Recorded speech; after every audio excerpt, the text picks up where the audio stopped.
Ano ang magiging matchups kapag nagtapatan ang Blackbeard at Red Hair Pirates? Sino-sino ang magtatapatan? Anong magiging itsura ng mga labanan nila? Meron bang mga mamamatay? Yan ang mga pag-uusapan natin ngayong araw. Konting kembot na lang ay mapapadpad na tayo sa Elbaf kung saan siguradong nag-aabang si Shanks at buong Red Hair Pirates. Pero kung papansinin natin, matagal nang pinapahiwatig na mortal na mag-aaway talagang itong si Shanks at si Blackbeard. Bukod sa parehas silang naging apprentice na magkaribalry na si Goldie Roger at Whitebeard, minsan na raw silang nagkatapat kung saan natamo ni Shanks ang peklat niya sa muka. Bukod pa rito, ilang beses silang pinapakita na binabantayan talaga ni Shanks ang mga hakbang ni Blackbeard dahil nakikita niya ito bilang isang malaking banta. Una natin itong nakita sa pre-time skip noong nakiusap si Shanks kay Whitebeard na pigilan si Ace sa paghahabol nito kay Blackbeard. Dahil noon pa lang, alam na ni Shanks kung gaano ito kadelikado. Pagdating naman sa Wano Arc, nag-abang si Shanks sa labas ng Wano dahil inakala nito na pupunta si Blackbeard doon matapos matalo ang pwersa nila Kaido. Dahil sa ginagawang pagbabantay ni Shanks sa mga yapak ni Blackbeard, hindi na ako magtataka kung balang araw ay magtapat ang dalawang Yonko crew na ito. Hindi ko naman sinasabi na sigurado talaga silang magbabanggaan pero kung mangyari man, ano kaya ang magiging matchups nila? Maganda talaga itong pag-usapan dahil alam naman natin na puro bigatin ang mga crew members ng dalawang Yonko crew na ito. Ang pinakaunang matchup sa tapatan ng dalawang crew na ito ay syempre ang tapatan ng dalawang nilang captains, si Red-Haired Shanks laban kay Marshall D. Teach o Blackbeard. Magkaiba ang fighting style ng dalawang ito. Habang ang specialty ni Shanks ay Haki, si Blackbeard naman ay specialty ang Devil Fruits. Alam nga natin na taglay ni Blackbeard ang dalawa sa pinakamalakas na Devil Fruit sa buong mundo. Ang Gura-Gura Nomi na sinasabing kaya raw palubugin ng buong mundo at ang Yami-Yami Nomi na kayang ipawalang bisa ang kapangyarihan ng ibang Devil Fruits. Bukod pa sa mga ito, meron pang misteryosong katangian si Blackbeard na nagbigay sa kanya ng kakayanan na makakain ng dalawang Devil Fruits at malamang siya ring dahilan kung bakit mukhang hindi niya kailangang matulog. Kung ano man ang katangiang ito, hindi pa nga malinaw. Pero tiyak na mabubunyag rin yan kung magtapatan man sila ni Red Hair Shanks. Bilang pangtapat naman sa mga abilidad na ito, si Shanks naman ay mayroong mastery sa lahat ng forma ng Haki. Nakita nga natin kung paano niyang pauwi ng isang admiral na si Green Bull sa pamamagitan lang ng isang hagupit ng Conqueror's Haki. Nakita rin natin sa Elbaf kung paanong meron siyang taglay na matinding future sight na mukhang mas malayo pa sa inaharapang nakikita niya kaysa kay Katakuri. Bukod pa rito, meron pa siyang taglay na tinatawag na Killer of Observation Haki, kung saan kinokontrol niya ang kanyang sariling presensya upang hindi mabasa o mapredict ng Observation Haki ng kalaban. Kaya halos walang bisa ang Observation Haki o kahit pa future sight ng kalaban sa kanya. Mukhang max level talaga ang lahat ng Haki nitong si Shanks. Sa unang tingin, mukhang lamang si Shanks sa labanang ito dahil nga ilang beses na nating nakita sa storya na lamang pa rin talaga ang Haki laban sa mga kapangyarihan ng Devil Fruits. Pero wag nating kalimutan na minsan ang nasugatan ni Blackbeard si Shanks at ito yung mga panahong wala pa siyang mga Devil Fruit. Kaya hindi pa rin talaga basta-basta pwedeng maliitin itong si Blackbeard. Bago tayo magpatuloy, huwag niyo munang kalimutang mag-subscribe sa ating channel para ma-update ka agad sa mga ganitong klaseng content. Susunod naman na matchup ang labanan ni Ben Beckman at Shiryu of the Rain. Si Beckman ang kanang kamay ni Shanks at nagmumuka na hindi nalalayo ang lakas nito sa kanya. Kahit ang mga admiral katulad ni Kizaru ay nirerespeto ang lakas niya. Kung tutuusin, dapat na maging katapat niya ang pinakamalakas rin na crewmate ni Blackbeard. At sa kasalukuyan, malinaw na ito si former Admiral Kuzan. Kaso lang, para sa akin, special case si Kuzan at may special na plano para sa kanya si Oda pagdating ng Elbaf Arc. Kung ano man yan, maya-maya na natin yung pag-usapan. Pero para sa ngayon, dito muna tayo sa matchup ni Beckman. At dahil nga naka-reserve si Kuzan, ang makakalaban ni Ben Beckman ang susunod na pinakamalakas na Titanic Captain. Walang iba kundi si Shiryu of the Rain. Maliban kay Aokiji, malinaw naman siguro na itong si Shiryu ang susunod na pinakamalakas na crewmate ni Blackbeard. Noong panahon niya bilang head jailer ng Impel Down, sinasabing halos kapantay niya raw si Magellan. Iyong parehas na Magellan na mabilis na nagpatumba kay Blackbeard at buong crew nito sa Impel Down. Kaya maasahan natin na halos ganyan rin ang level nitong si Shiryu. Pagdating ng post-time skip, mukhang mas lalo pa itong lumakas dahil nakakuha ito ng bagong Devil Fruit ability na nagbibigay kakayanan sa kanyang maging invisible. Kaya mas lalong mahirap iwasan ang mga saksak nito. Kahit mismong si Monkey D. Garp na alam natin na hindi biro ang Haki ay napuslitan pa rin itong si Shiryu. Kahit pasabihin natin distracted si Garp o nandaya si Shiryu, si Garp pa rin yan. Kaya hindi biro itong ginawa ni Shiryu. Pero titingnan na lang natin kung gagana yung mga ganyang galawan kay Ben Beckman. Ang susunod naman ay labanan ni Lucky Roo at Jesus Burgess. Kung mapapansin natin, isa itong si Lucky Roo sa mga top commanders ng Red Hair Pirates kasama si Ben Beckman at Yasop.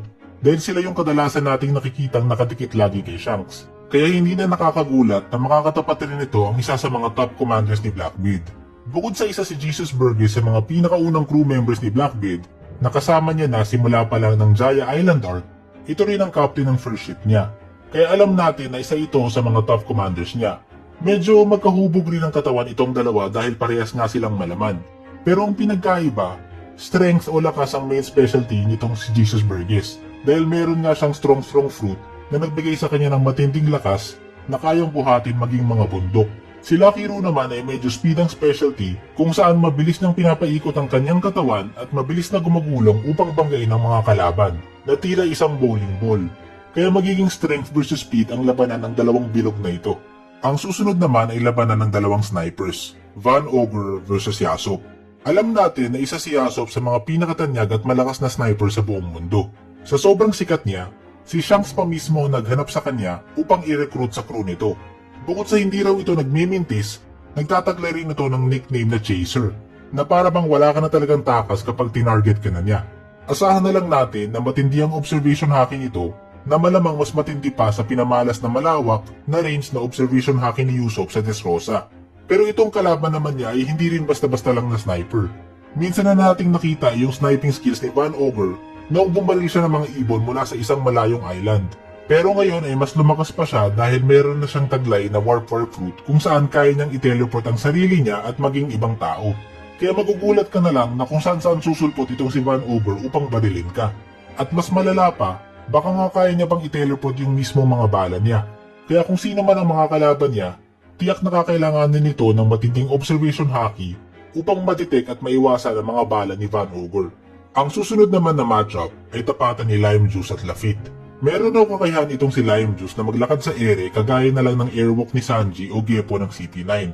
Bukod pa rito, gumagamit rin daw siya ng isang tungkod na nagpapalabas ng kuryente katulad na lang ng climb attack ni Nami. So parang aerial battle talaga ang specialty nitong si Lime Juice, kung saan tumatakbo siya sa ere habang nagpapakawala ng mga electricity blast. Pero mukhang kaya siyang tapatan ni Lafitte pagdating dyan. Minsan na kasi natin itong nakita na lumilipad gamit ang malalaking puting pakpak, kaya masasabayan niya talaga itong si Lime Juice sa himpapawid. Hindi pa malinaw kung saan galing itong pakpak ni Lafitte. Galing ba yan sa isang devil fruit? O kabilang ba siya sa isang lahi na nagtataglay ng pakpak katulad ng mga Skypians o Lunarians? Aabangan na lang natin yan. Pero bukod pa sa pakpak niya, meron raw kakayahan si Lafitte na mag-hypnotize ng ibang tao kagaya na lang ng ginawa niya sa mga gwardiya sa Impel Down. Pero in case ma-hypnotize niya si Lime Juice o mga kasamahan nito, may pang-counter naman si Lime Juice dahil pwede niyang kuryentehin ang sarili o mga kasamahan niya gamit ang staff niya para magising mula sa hipnotismo. Kaya bagay na bagay talaga ang matchup nilang dalawa. Ang susunod naman ay tapatan ni Bong Punch at Monster laban kay Avalo Pizarro. Nakita na natin ang kapangyarihan ni Avalo Pizarro kung saan meron siyang devil fruit na island fruit kung saan kaya niyang sumanib sa mismong isla upang kontrolin ang mga bahagi nito. Kaya niyang baguhin ang anyo ng iba't ibang parte ng isla kasama na ang mga lupa, bundok at kahit pa mga gusali upang maging parte ng katawan niya. Pero nakita rin natin sa Hachinosu na isa sa mga kahinaan ng devil fruit ability na ito ay mga malalakas na suntok na may malalawak na area of effect, kagaya na lang noong sinuntok ni Garp yung malaking ulo niya, pati na rin noong winasak ni Kobe ang malaking kamay na ginawa niya. Buti na lang, merong crew member ang Red Hair Pirates na may malalakas rin na suntok para ipantapat sa kanya. Walang iba kundi si Bong Punch. Si Bong Punch ay may kakayahan raw na mag-charge at magpakawala ng malalakas na suntok, kagaya na lang ng King Punch ni King Elisabelo II. Kaya magiging maganda itong pangwasak ng island fruit ni Avalo Pizarro. Pero syempre, habang sinacharge niya yung mga suntok niya, kailangan niya namang didistract sa kalaban niya, kagaya na lang ng ginagawa ni Dagama para kay King Elisabelo dati. Dito na papasok ang alaga niyang si Monster, kung saan pwede nitong agawin ang atensyon ni Avalo Pizarro habang hindi pa ready ang mga suntok ni Bong Punch. Ang susunod naman ay tapatan ni Building Snake at Katarina Devon. Si Building Snake ay isang swordsman na gumagamit ng kakaibang swordsmanship na juggling two-sword style, kung saan pinaglalaroan niya yung dalawa niyang espada habang gumagamit ng mga acrobatic moves at mga sipa. Kaya magiging maliksi at malikot ang swordsmanship nito. Si Katarina Devon naman ay mahilig ring gumamit ng mga sandata katulad ng sibat na ginamit niya sa Marineford War, at kamakailan lang ay meron na rin siyang espada. Hindi pa malinaw kung ano ang swordsmanship style niya, pero pinaparesan niya ito ng devil fruit ability niya na Nine-Tailed Fox, kung saan binibigyan siya nito ng kakayanan na kopyahin ang itsura ng ibang tao. Baka gamitin niya ito upang magpanggap na ibang red hair pirate upang lituin si Building Snake. Pero tingnan na lang natin kung gagana yung mga ganyang panlilin lang sa kanya. Ang susunod naman ay labanan ng mga doktor. Hongo laban kay Doc Q at Stronger. Bilang mga doktor, malaki ang posibilidad na magiging importante ang kaalaman nila sa medisina sa magiging laban nila. Lalong-lalo pa na mayroong devil fruit ability si Doc Q na magbigay ng iba't ibang klaseng sakit sa ibang tao, katulad na lang noong binigyan niya ng sakit ang Heart Pirates na nagpaan yung babae sa kanila. Isang panglaban sa devil fruit na ito ay pagkakaroon ng malakas na haki katulad ng ginawa ni Lo, kaya posible na yan rin ang gawing panglaban ni Hongo, lalo pat alam naman natin na haki ang specialty ni Shanks at crew nito. Pero medyo rare rin kasi ang ganito kalakas na haki at bihira lang natin makita sa mga tauhan. Kaya kung hindi pa ito kayang gawin ni Hongo ay pwede siyang umasa sa medical knowledge niya upang gamutin o labanan ng mga sakit na ibabato sa kanya ni Doc Q. Kaya magkakaalaman talaga kung sino talaga sa kanilang dalawa ang mas magaling na doktor. Siyempre, huwag rin nating kalimutan na may kaunting advantage si Doc Q dahil tiyak na sasakay ito sa alaga niyang si Stronger na kumain ng Pegasus fruit. Kaya magagawa nitong gumalaw o lumipad ng mabilis. Ang susunod naman ay tapatan ni Howling Gab at Vasco Shot. Nakuha ni Howling Gab ang pangalan niya dahil kaya niya magpakawala ng mga beams mula sa bunganga niya. Dahil tila walang devil fruit ability itong mga red hair pirates, hindi pa malinaw kung paano nagagawa ni Howling Gab ito. Pero alam naman natin na sa mundo ng One Piece, maraming posibilidad tungkol dyan. Katulad na lang ng haki na binalot sa sigaw, cyborg modifications, o di kaya natural ability ng isang lahi. Pero kahit ano pa man ito, magiging delikado itong mga air beams ni Howling Gab sa makakalaban niya. Pero kung bunganga ang pag-uusapan, hindi magpapatalo itong si Vasco Shot. Taglay kasi nito ang Glug-Glug fruit na nagbigay sa kanya ng kakayanan na maging liquor o alcohol human. Bumubuga siya ng alcohol at sinisindihan ito upang paapuyin ang mga kalaban niya, katulad ng sinubukan niyang gawin kila Garp sa Hachinosu. So mukhang magbubugahan ng mga atake itong dalawang ito sa tapatan nila. Tingnan na lang natin kung ano ang mananaig, ang mga air blades ni Howling Gab ba o ang mga apoy ni Vasco Shot. Ang susunod naman ay ang kamatchup ni San Juan Wolf. Isa si San Juan Wolf sa mga pinakamalaking nilalang na nakilala natin sa series. Bukod kasi sa pagiging giant, kumain pa siya ng huge fruit kaya mas lalo pa siyang lumaki, na umabot na sa 180 meters. For context, around 12 to 20 meters lang ang tangkad ng typical na Elbaf giant, kaya halos higit 10 beses ang laki nitong si San Juan Wolf kaysa sa kanila. Kaya mahihirapan talaga ang Red Hair Pirates na maghanap ng tauhan na kayang tapatan itong laki ni San Juan Wolf. At mas malala pa, may kamatchup na lahat ng officers ng Red Hair Pirates kaya parang wala nang natitira para sa kanya.